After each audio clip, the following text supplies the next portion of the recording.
बिस्मिल्लाहिर्रहमानिर्रहीम। Second year students, जैसा कि आप लोग जानते हैं कि चैप्टर नंबर 5 हमारे डिस्कशन में था एप्लीकेशन ऑफ डिफरेंशियल कैलकुलस। और एप्लीकेशन ऑफ डिफरेंशियल कैलकुलस में अपने प्रीवियस लेक्चर में हम एक्सरसाइज 5.1 कंप्लीट कर चुके थे।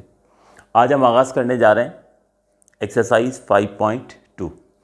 एक्सरसाइज 5.2 जो है, इसमें इससे क्वेश्चन आमतौर पे एग्जाम्स में आपको पास पेपर्स में आते हुए नज़र आएंगे।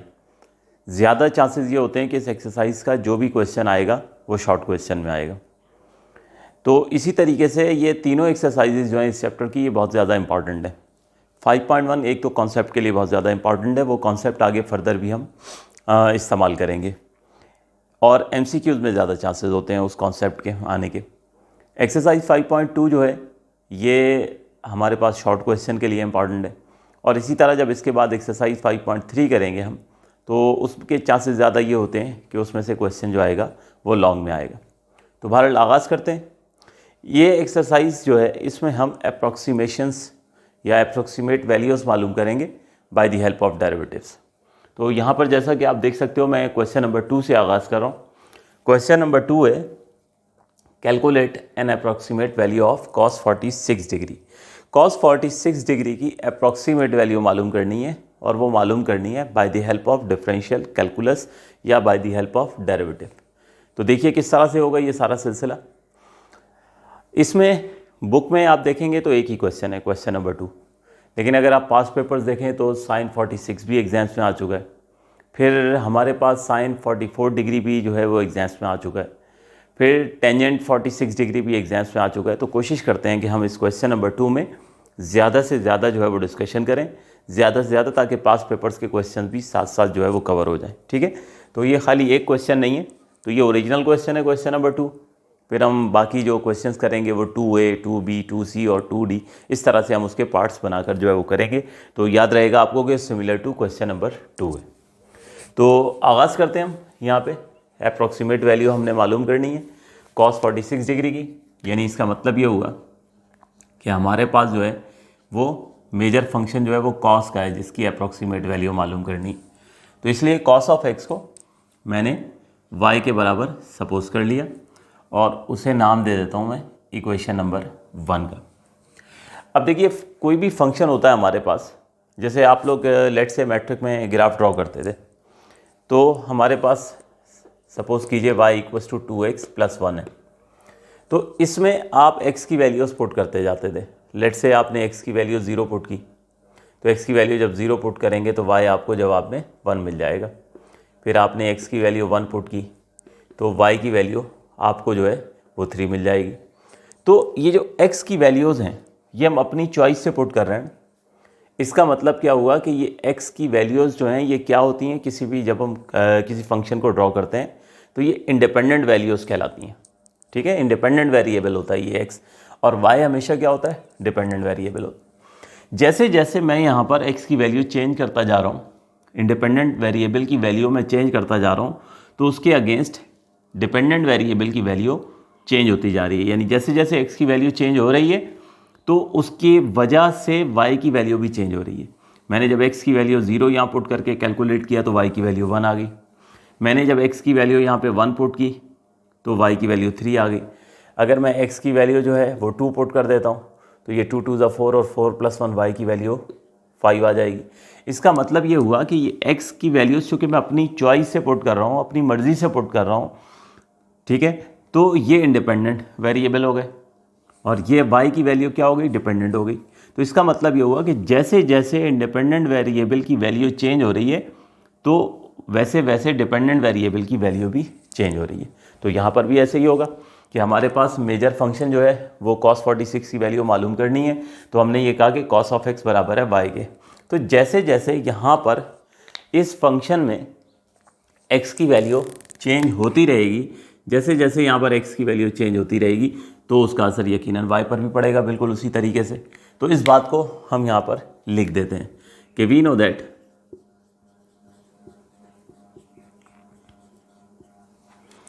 That small change in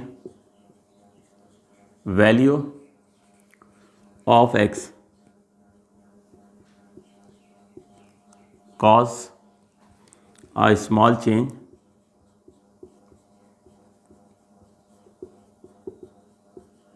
in value of y।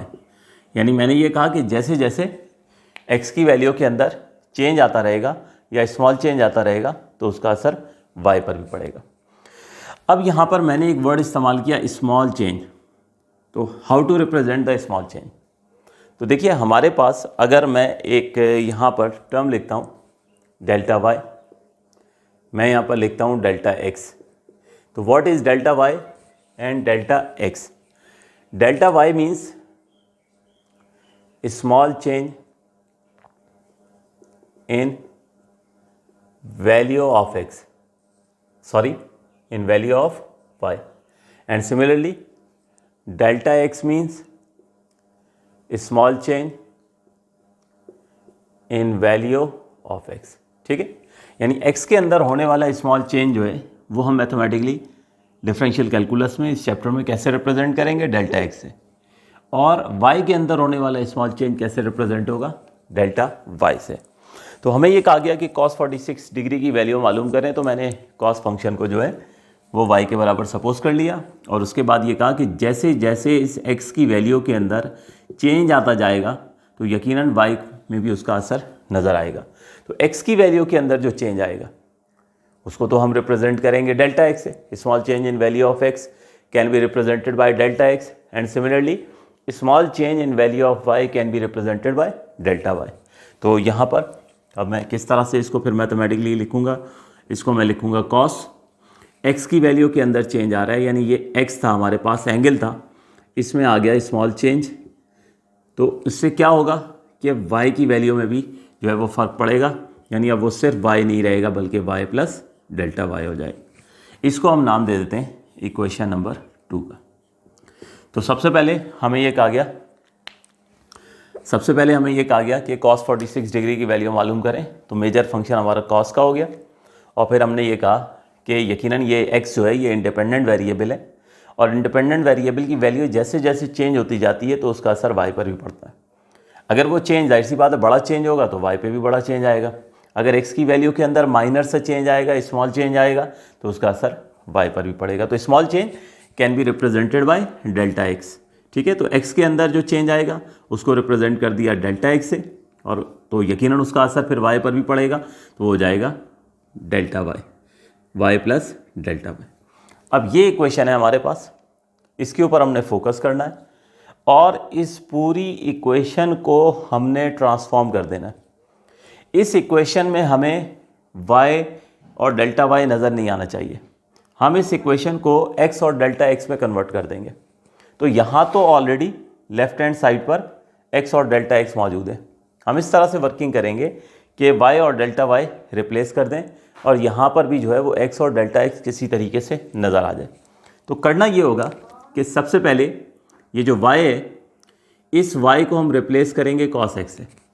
ये जो y है इसको हम रिप्लेस करेंगे cos x से। तो यहाँ तो हम सिंपल पुट कर देंगे, पुट y इक्वस टू, क्योंकि इनिशियली हम सपोज करके आ चुके हैं, तो y equals to cos x। इसी तरीके से ये जो डेल्टा y है इसको किससे रिप्लेस करना है, तो डेल्टा y जो है ये याद रखिएगा ये रिप्लेस होगा dy upon d x into delta x. ठीक है, ये बराबर होगा dy upon d x into delta x. तो अब सवाल आपके जहन में आता है कि क्यों ये हमारे पास डेल्टा y को हम इससे क्यों जो है वो रिप्रेजेंट कर रहे हैं। तो सुन लीजिए कि हमारे पास जो है दर हकीकत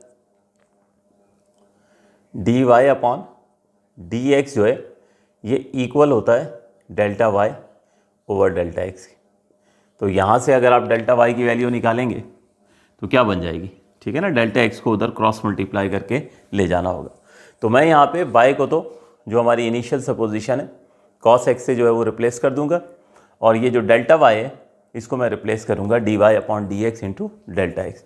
तो ये बात याद रखिएगा, क्योंकि dy upon d x delta y upon delta x के बराबर होता है। तो यहाँ से डेल्टा y की वैल्यू निकाल के हमने पुट कर दी। तो हमारे पास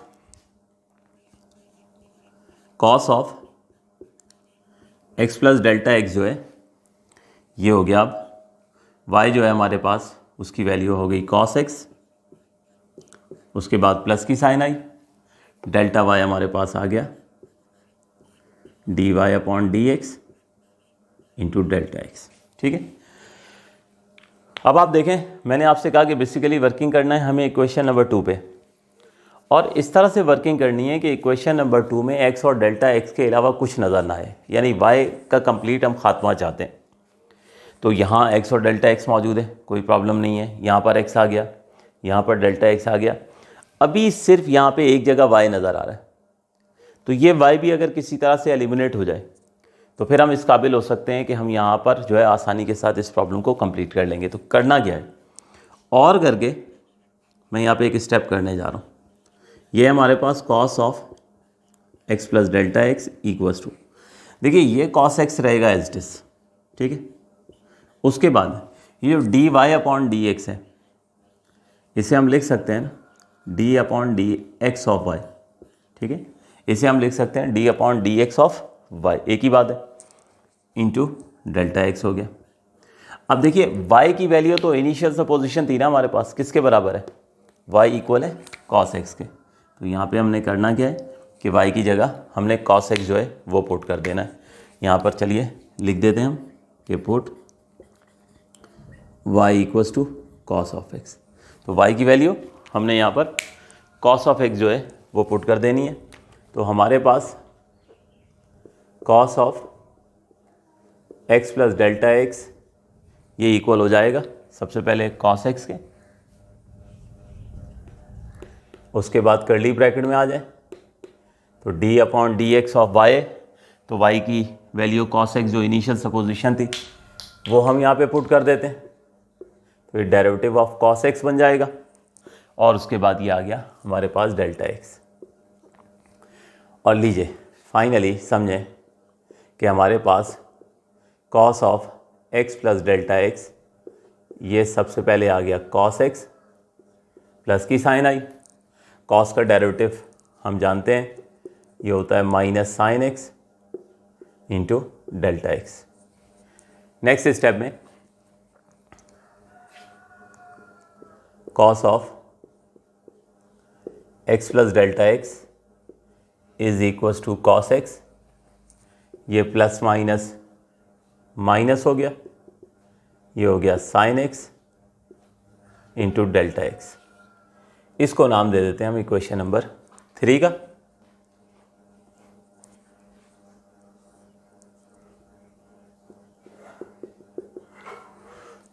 तो ये यहाँ तक हमने जनरली जो है वो सॉल्व कर लिया। अब अगर आपके पास कॉस का कोई भी क्वेश्चन आता है ना किसी भी एंगल के साथ, किसी भी एंगल के साथ, तो ये सारी वर्किंग यहाँ तक आइडेंटिकल होगी। अब सिर्फ इसमें मामला ये है कि एंगल की वैल्यू सब्स्टिट्यूट करनी है और cos 46 की वैल्यू हासिल करनी है। तो यहाँ तक नोट करें, फिर आगे कंटिन्यू करते हैं।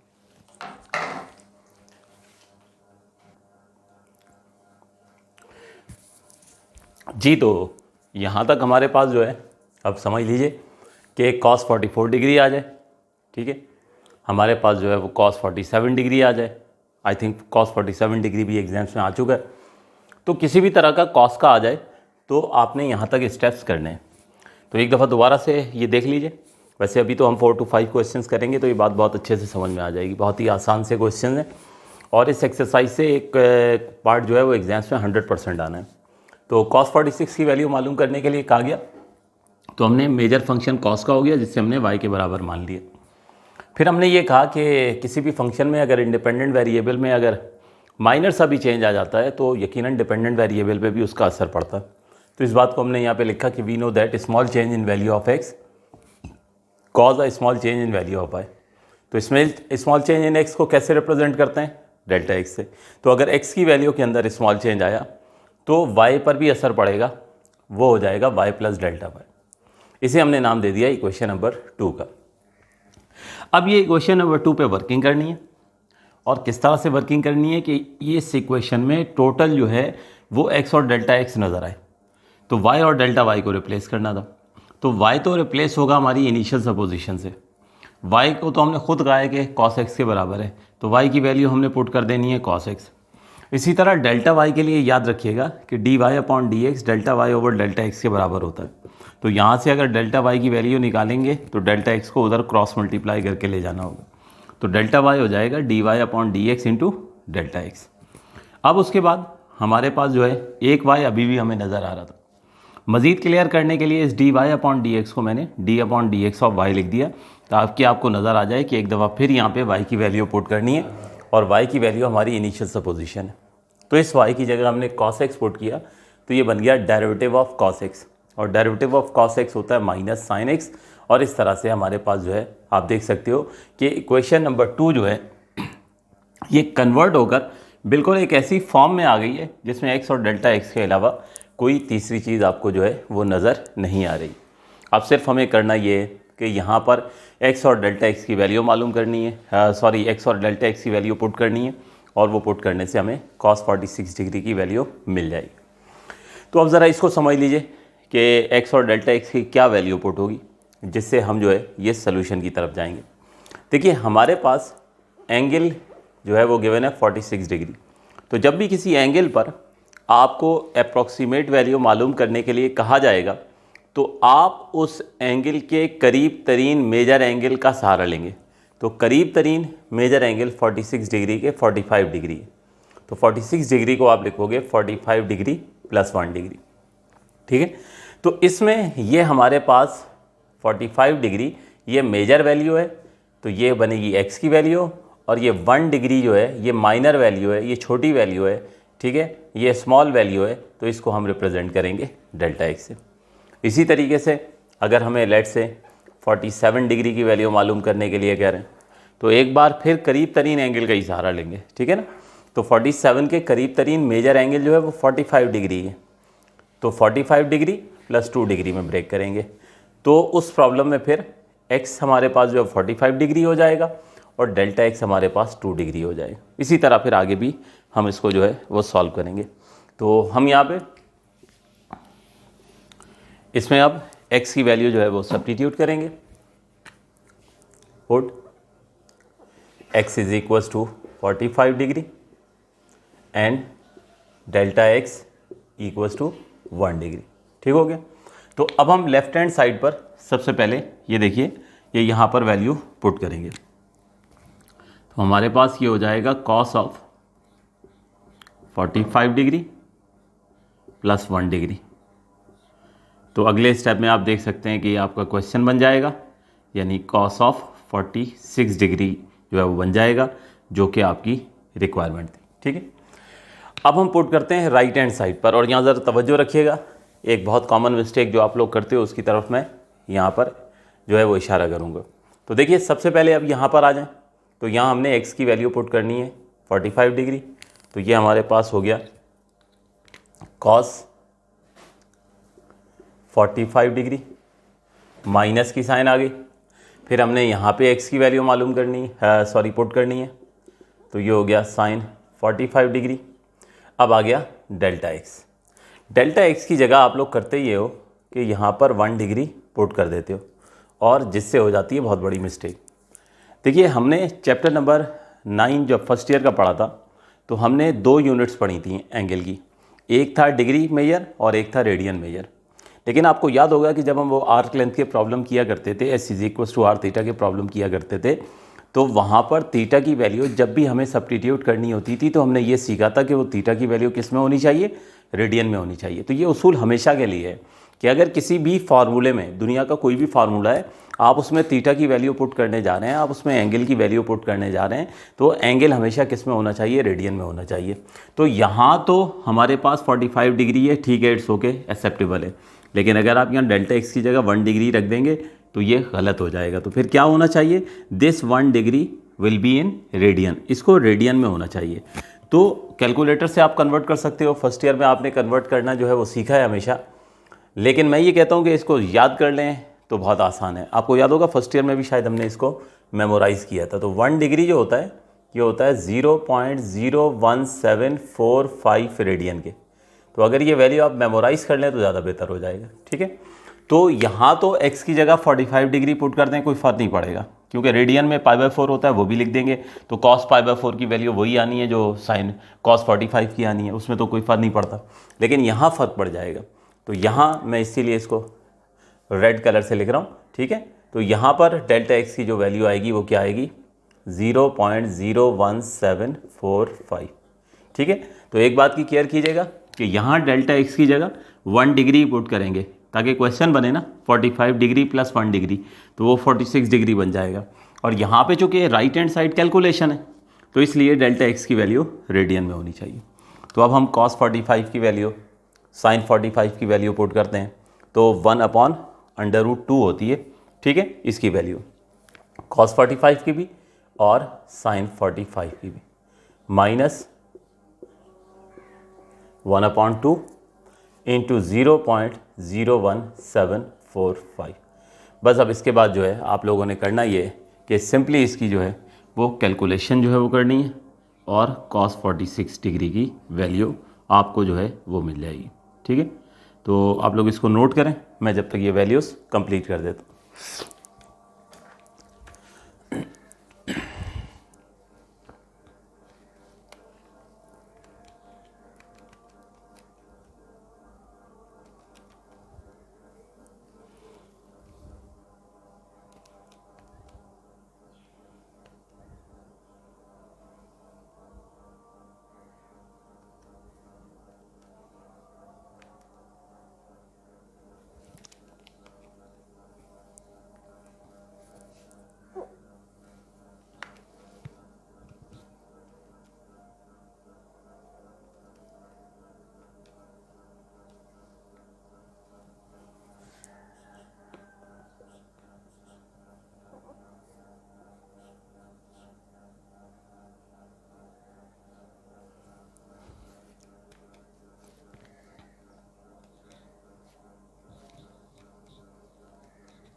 जी, तो ये मैंने कंप्लीट कर लिया। 1 को √2 से डिवाइड किया तो 0.7071 आ गया। फिर इसी तरह से 0.01745 को √2 से डिवाइड किया तो 0.0123 आया। इनका जब डिफरेंस लिया तो 0.6948। तो ये हमारे पास जो है ये cos 46 डिग्री की जो है वो अप्रॉक्सीमेट वैल्यू आ गई है। अच्छा, इन क्वेश्चन में तो क्वेश्चन वेरीफाई करना मसला ही कोई नहीं है ना, आप डायरेक्ट कैलकुलेटर उठाइए और कैलकुलेटर उठाकर जो है आप लोग cos 46 की वैल्यू डायरेक्ट निकाल लीजिए, तो आपको आंसर मिल जाएगा। तो मैं इसीलिए यहाँ पर जो है जब ये 1 को √2 से डिवाइड किया है और यहाँ पर भी ये वैल्यू डेसिमल के बाद कम से कम 4 डिजिट लिखा करें, तो फिर आपका आंसर मोस्ट एक्यूरेट आएगा, ठीक है। तो यहाँ पर जो है आप देख सकते हैं कि cos 46 की वैल्यू मेरे पास आ रही है 0.6948, और अगर हम डायरेक्ट कैलकुलेटर से cos 46 की वैल्यू निकालते हैं तो वो आ रही है 0.6946। तो वो इसलिए आ रही है, ये 4 डिजिट पे 6 आ रहा है, इसलिए कि हमने यहाँ 4 डिजिट तक कंसीडर किया था, ठीक है ना। तो यहाँ तक 3 डिजिट तक एक्यूरेट आ गया, तो ये एक्सेप्टेबल है, ठीक है। कम से कम 3 डिजिट तक एक्यूरेट आना चाहिए। तो 0.7071 भी नहीं आ रहा था ना, ये जब 1 को √2 से डिवाइड किया पूरी वैल्यूज़ आ रही थी, तो हमने सिर्फ 4 डिजिट तक कंसीडर किया था। तो इस वजह से यहाँ पर आखिर में अगर चेंज आ रहा है तो कोई परेशान होने की ज़रूरत नहीं है, ये आपका आंसर एक्यूरेट जो है वो तस्वुर होगा। तो इस तरह cos 46 की वैल्यू 1.48 आ गई। नोट करें, फिर आगे हम सेकंड क्वेश्चन की बात कर लेते हैं।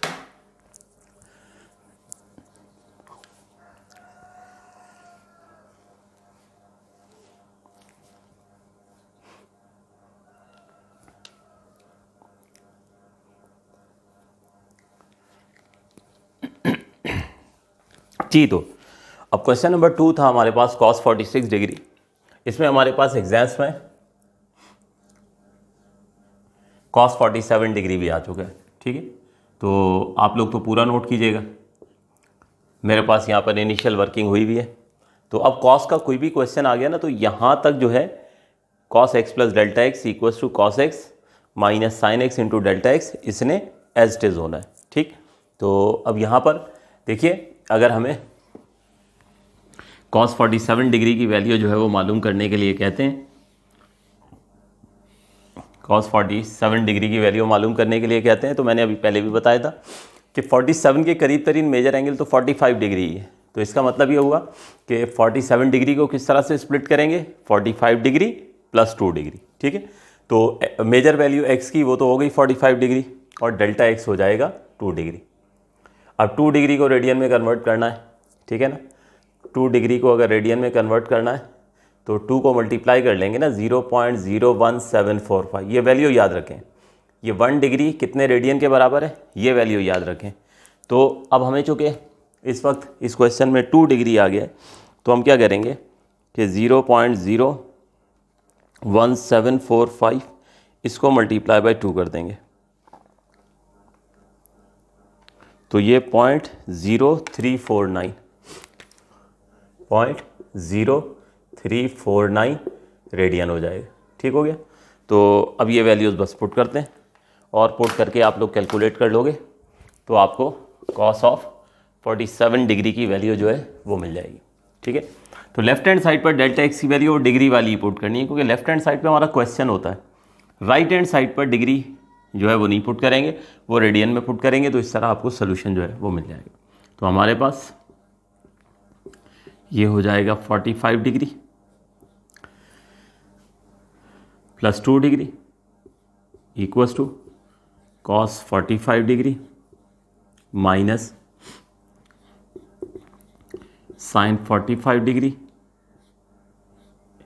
और डेल्टा एक्स की जगह ये 0.0349। तो लेफ्ट हैंड साइड तो अब बन जाती है हमारे पास cos ऑफ 47 डिग्री जो क्वेश्चन था हमारा। राइट हैंड साइड पे ये वैल्यूज पुट करते हैं, तो cos 45 की वैल्यू 1/√2, साइन 45 की वैल्यू 1/√2। 45 वो एंगल होता है जिस पर cos और साइन सेम वैल्यूज़ देते हैं, और ये हो जाएगा इंटू 0.0349। ठीक है, बस इसकी कैलकुलेशन करनी है। तो ये cos 47 को आप लोग क्वेश्चन नंबर 2A के नाम से जो है वो नोट करोगे, क्योंकि अभी हमने इसमें और भी 3-4 क्वेश्चंस करने। ठीक है, तो 2A 2B 2C इसलिए करेंगे ताकि ये हमें पता रहे कि ये क्वेश्चन नंबर 2 के जो है वो सिमिलर है। तो मैं इसकी कैलकुलेशन करता हूँ, आप लोग नोट करें।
जी, तो ये वैल्यू मैंने डिटरमाइन कर ली है, ठीक है। ये कैलकुलेशन करने के बाद ये cos 47 डिग्री की वैल्यू आ गई है 0.6825, ओके। तो इसको नोट कर लीजिए। ये था हमारे पास cos 46 का क्वेश्चन हमने सॉल्व किया और cos 47 हमने सॉल्व किया, नोट कीजिए।